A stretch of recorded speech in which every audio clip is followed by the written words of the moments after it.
Next in the trait approach, we have Raymond Cattell. And this is where we start to see an answer to this big question, how do we find the main traits? Okay.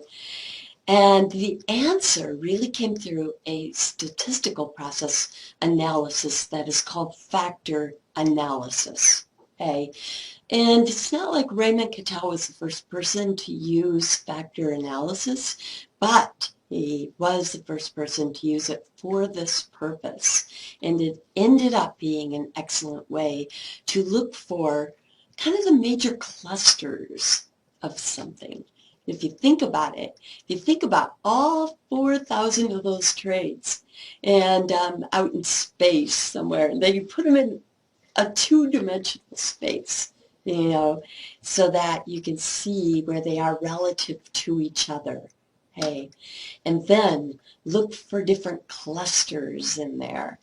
Doesn't that make sense? And how you would find it? And that's what factor analysis basically does. It's a way of taking those 4,000 traits, actually studying their effect within a certain purpose, so for a certain reason. And Raymond Cattell looked within the business environment, okay?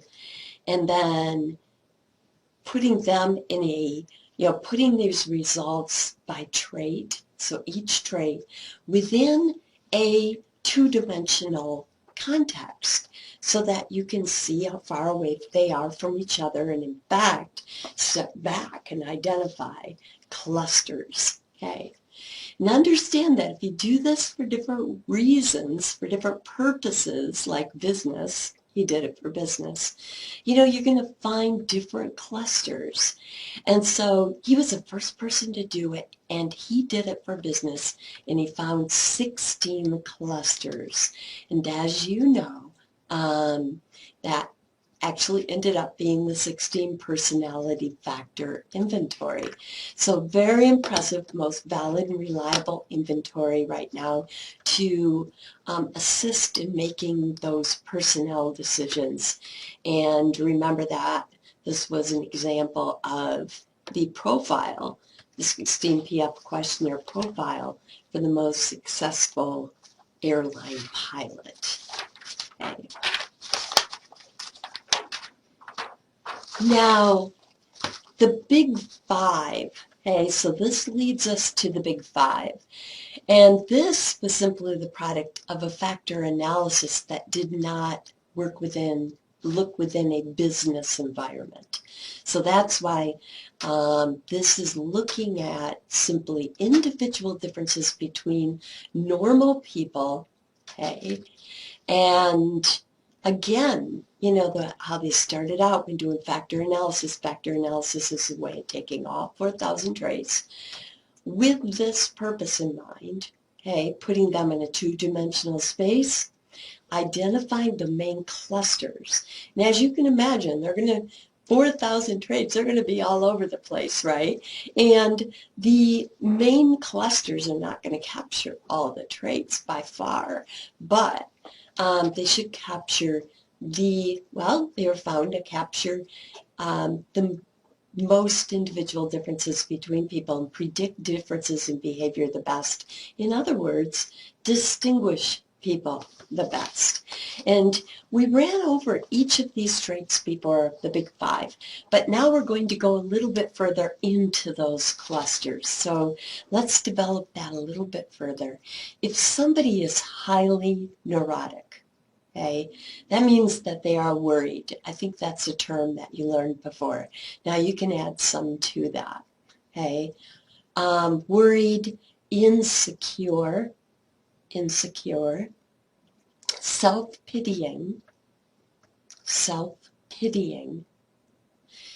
and really important in this cluster, the idea of emotionally unstable.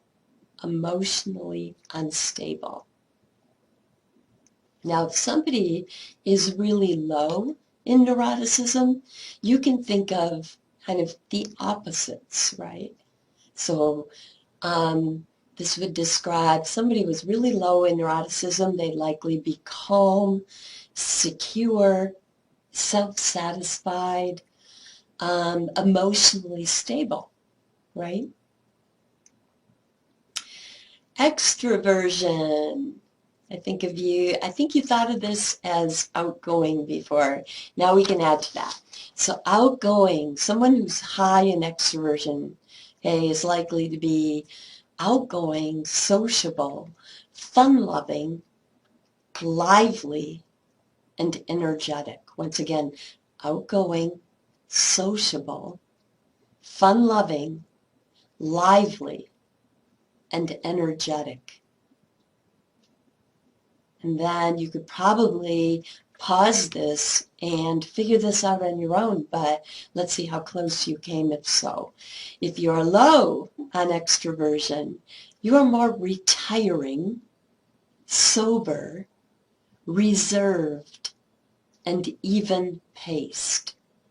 Retiring, sober, reserved, and even-paced. Okay.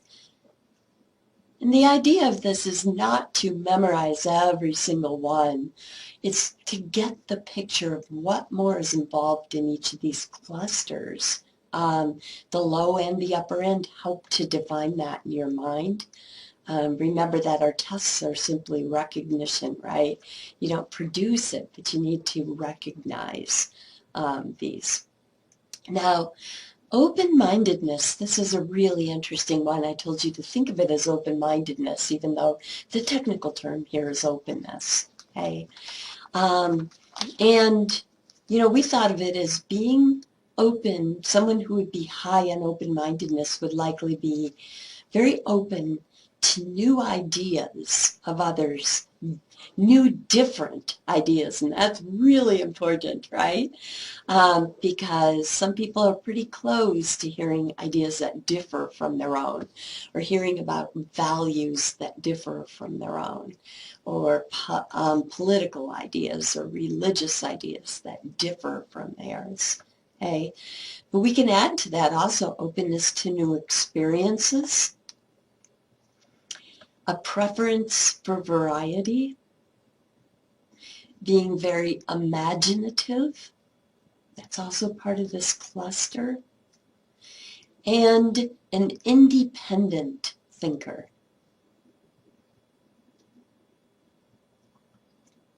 Now, someone who's low on open-mindedness is likely to prefer routine instead of variety. Prefer routine, be more comfortable with routine, okay? Be more conforming. It's kind of the opposite of independent thinker, right? More down-to-earth as opposed to imaginative. And somebody who's really going to prefer familiarity. Agreeableness. Somebody who's high on agreeable is nice, right? Let's add to that friendly, soft-hearted, compassionate, in other words, trusting. Trusting is important here, and cooperative, okay?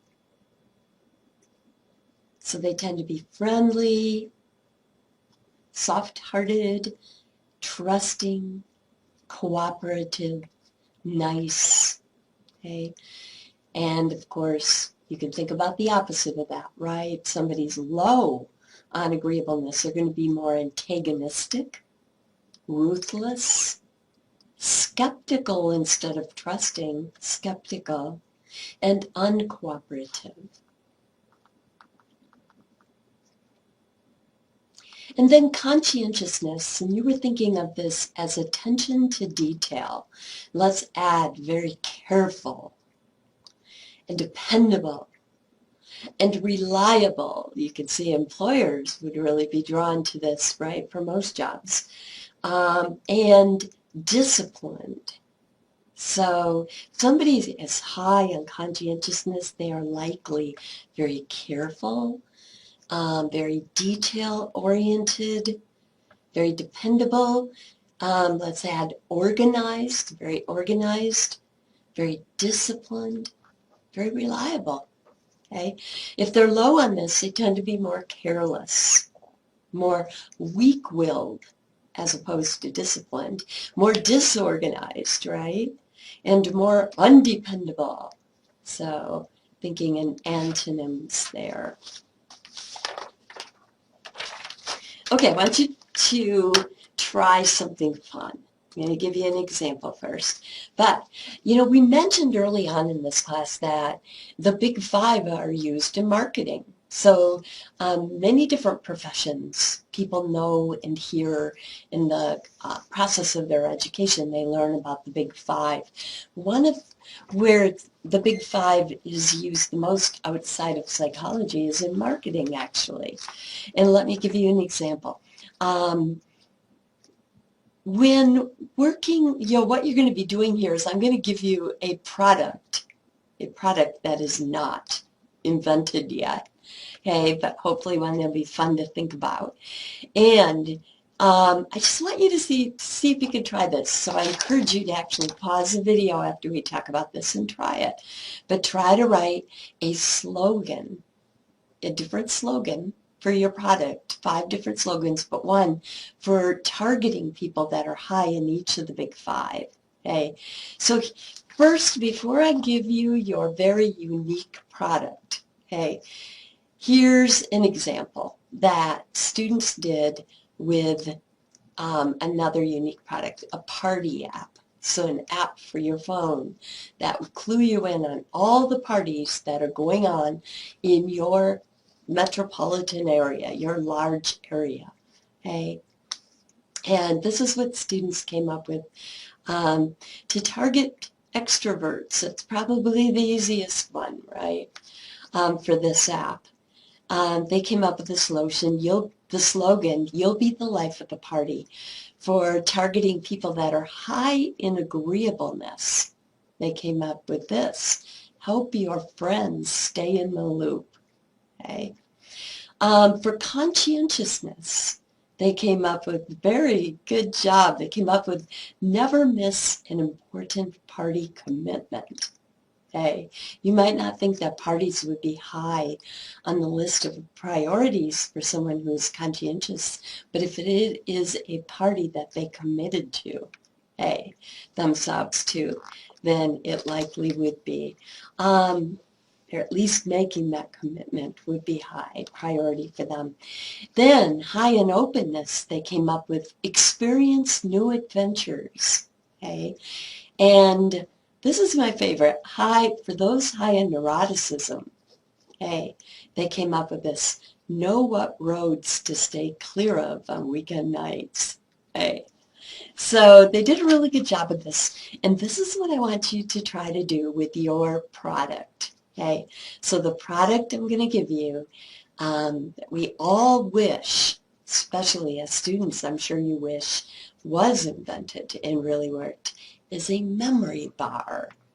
So like energy bars, but, to increase your memory. So try it.